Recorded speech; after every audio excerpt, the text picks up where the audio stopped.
Hey guys, Veronica here. So I realized I'm just about to dig up some of these peppers to overwinter them, and I realized that this is the portion of the process I've never documented. It's super simple, but I figured I'd walk you through it.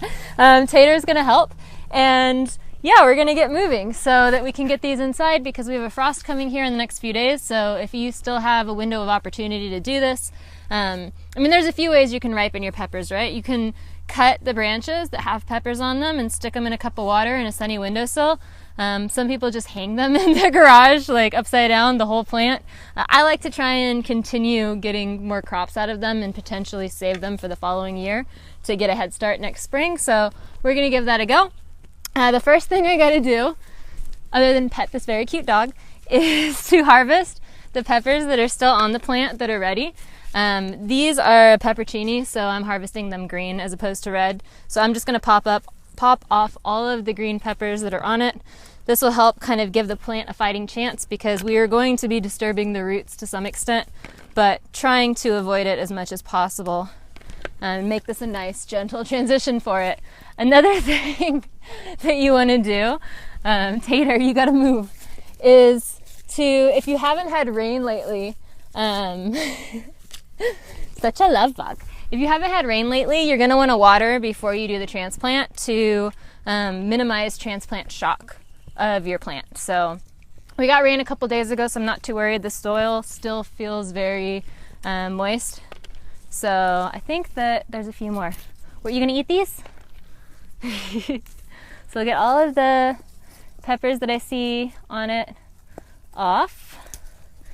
And then we're also going to prune these guys back a little. You can see, and I'll hold it for a close-up here in a second, but you can see that the foliage is kind of raggedy, so we'll prune it back once it's in the pot, moved into the greenhouse.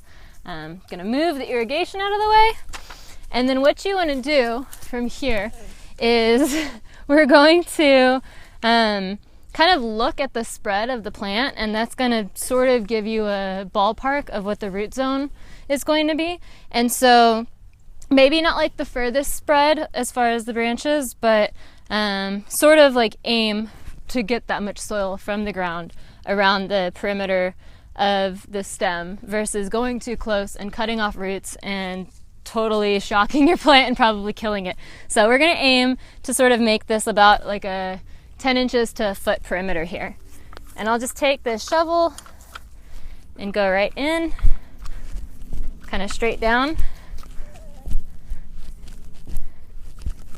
I'll lift it on this side. And usually I only have to do one side. With the larger ones, sometimes I'll go around and do the other side. And I might actually, just to make sure the roots are broken well on this side. So you're gonna have a few that break, but the goal is to not break all of them. And you'll see this guy just lifts out now. Like that. He actually didn't get too deep into the surrounding soil, but that's okay.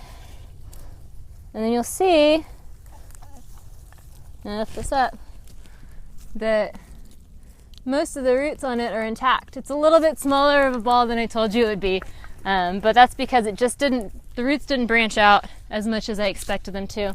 That's fine. It'll get a good shot inside of this pot, and then maybe we'll get some peppercinis over the winter. So that's what I'm doing with all of the peppers throughout this space. I'm just going to go through and do the rest, and then we'll go in the greenhouse and do a little bit of pruning and cleanup on these.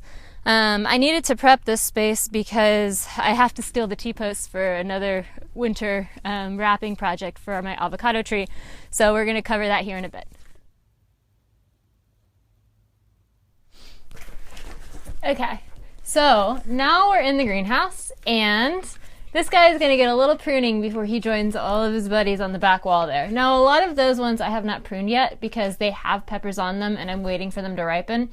And so we're going to try and navigate that with oversized plants in 3-gallon pots. I will say there were things I wanted to mention out there, and it started kind of raining, and I wanted to make sure that I touched on those points. One thing that I do is I will put some compost or like a good bagged potting soil mixed with some other amendments, maybe a little bit of organic food or, again, compost, into the bottom of these pots to really try and push the fruiting process of their growth cycle along and continue supporting them in the greenhouse, because they're in 3-gallon pots, so they don't have access to a bunch of stuff in the soil to continue supporting them. That's my way around that. The other thing that I'd say is I will not put a pepper this size in anything smaller than a 3-gallon pot. I do have a couple that are sort of seedling size behind me that are in small pots, but I don't recommend anything smaller than a 3-gallon. You're really going to have a little bit of a struggle with it. 5-gallon, 10 gallons preferable, but I know we don't all have space for that, so 3 is going to be your best bet in terms of your plant surviving.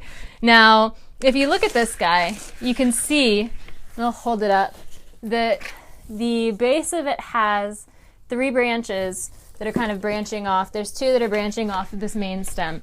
Now, if this branch was not covered with tiny peppers and some flower buds, I'd go ahead and take both of those off. But because there's some that look like they're going to ripen and continue developing in the near future, that's the whole point of me moving them in here, so I don't want to do that. Instead, what I'm going to do is I'm just going to go through and clean up everything that is either really sad and crunchy looking, maybe cut out some branches that, like this one doesn't have any leaves, but there's leaves growing at the next node down, so I'll just cut that one down to there so that those can have a fighting chance. Just, clean it up so that it looks nice with all of the other plants in the greenhouse here, and then we'll go from there.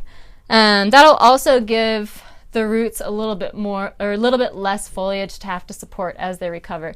So some of these I might just trim back, even beyond the spot that I normally would, but I don't really clean it up too much. I want to leave enough intact to keep, supporting the fruiting portion of this. And we'll see how long that goes for, because we are going to have less daylight, but that's pretty much it. I might also take out some of these interior branches that don't have a lot of foliage. Like there's one I'll show you. I could just cut this one out of the inside. You can see there's some growth, there's a little bit of leaf buds, but there's no flower buds, and so give it a little bit of breathing room. One of the things that you face when you bring plants, like especially peppers, but there's a fair amount of plants, when you bring them inside, is that you might end up getting, spider mites, woolly aphids, because there's not a lot of airflow, and you have a environment that's fairly contained, and a good place for them to live, really. All of those little insects. You got food and protection, so like what more could they want? And so one of the things that I would recommend is to both, clean up your plants when you bring them inside, and also set up a fan somewhere sort of in the corner to keep the air moving. That'll help you cut down on pest issues. But also, using a good potting soil or compost blend, just something that has a lot of either really good biology, lots of minerals, just to keep this guy going. Not too much food because we're going into winter, but just enough to finish fruit production if that's the phase your plant's in. So I think that's pretty much it on this. There's a couple of other videos on this channel about overwintering, and a lot of it's like more, going through the process and like the reasons behind it, versus like this is how you do it every single time. Every plant, like I've said before, is different, and so you just have to sort of learn how to assess and then move from there. I'm going to take off basically any foliage I see that's damaged, anything that, I generally don't save diseased plants if I run across them, but yeah, mostly damaged foliage, or anything that's, branches that are crossing on the interior parts of the plant, anything that's like super crowded where insects might start lodging, or, some diseases might want to hang out. Like just kind of, use your best judgment and make decisions, and then if they're the wrong decisions, you learn from them, and if they're the right decisions, you learn from them. So if you have any questions, please feel free to leave them in the comments below. As always, if you like what you see, I'm going to point in the wrong direction, but hit that subscribe button wherever it's at, ding that bell, so make sure that you get stay updated for notifications, and follow me on Instagram at FlavorKit for all of this sort of stuff and more. There's a lot of talk about soil going on over there, and just really digging into, thoughts around growing food and gardening all year long, not just spring and summer and fall and winter. Yeah, that's all year. Okay, so and until next time, happy gardening. I get too excited.